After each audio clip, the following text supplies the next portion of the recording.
All right, welcome there. Today training in beautiful Biusana, a retreat place here from my wonderful friend Dan Brule in Baja California, Mexico. And it's just a beautiful place with the mountains in the background and the energy and the birds and lots of animals. All the food here is organic, lots of bananas, lots of passion fruit, avocados. So this is why I'm training today. So you just gotta get the best out of it. I had 2 warm-up dives. I did morning stretching the diaphragm, light stretching the chest, the shoulder blades, and now I've done 2 dives here. So 4 minutes in the first to warm up, then I did a 4 or 5 minute break. Then I did 6 minutes breath hold or 6-10, and now I'm doing about 6-7 minutes break. So always I make the break the same as the breath hold. That's an easy rule of thumb. It's worked for me the last 20 years. So that's a good way for you to train at home safely. The first rule of diving: never dive alone. So I have safety here, my safety diver Iris, and I have Dan, and we have Anastasia as well. So plenty of people to watch, and we communicate during the dive, but you'll see with my fingers they go up. So never dive alone. But now I'll start my dive. So last few breaths. And I'm training today with the form goggles. So actually with this little nifty device here, it tracks my heart rate. So I can actually see my heart rate in the head-up display, in the goggles. And I can also use that for swimming, distance, laps and stuff. And then here on my Garmin 6X Sapphire, which actually connects with this, I can also see the GPS, so how far I'm swimming, and it all connects beautifully. And then I store the data both on the Garmin watch, sports tracker, and then also inside the computer of the form goggles, so the form swim goggles, which then will go into my app on the iPhone. And all the data I can go back and review. So that's great, not just to have real-time live data. I can just close my eyes if I don't want to know it, if I want to go inside. But to check, it's cool to go and open your eyes and see, and then I can store that data. So it gives an extra dimension to your training to go back and look at the training and then plan for the future trainings. But anyways, enough talk.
¿Todo bien?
Seis 34.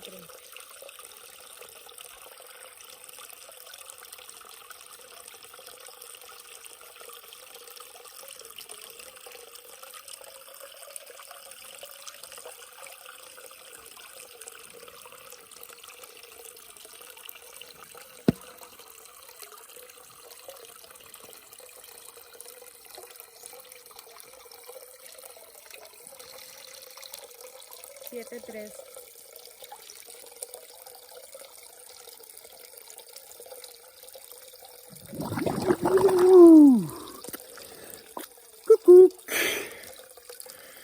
I'm okay, then you say. Pulse drop going from 79, 82, going down to 52, 42, 38. The mammalian dive response turning on. And yeah, fun to watch this data and then have it to go back and analyze afterwards. That was the third dive of today, just a little light morning training. So like I said, 4 minutes, then 5 or 6, and then 7, 10 or 7 something. 7:15. I do 7-8 minutes on the third dive usually.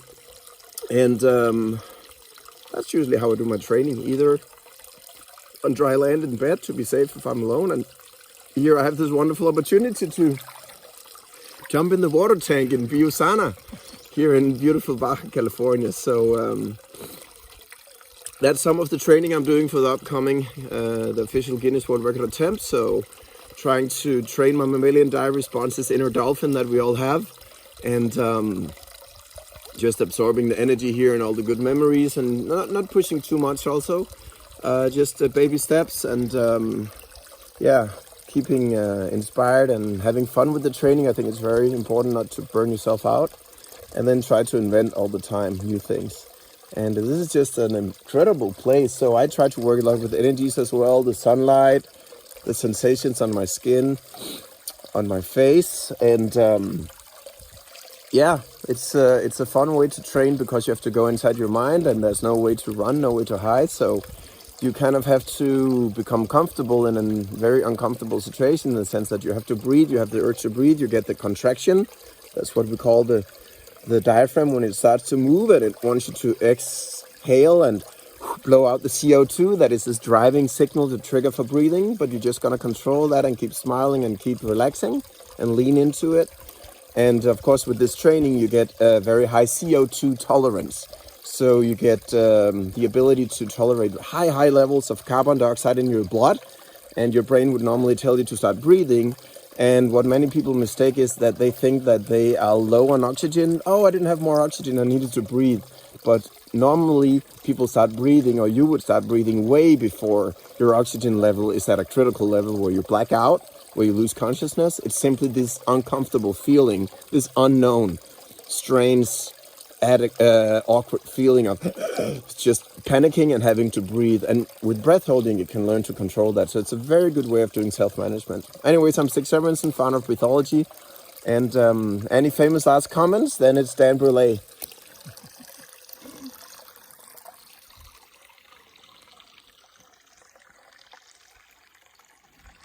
And we have a little friend here, right, Dan? A little scorpion friend. Never dive alone. Yeah, never die alone.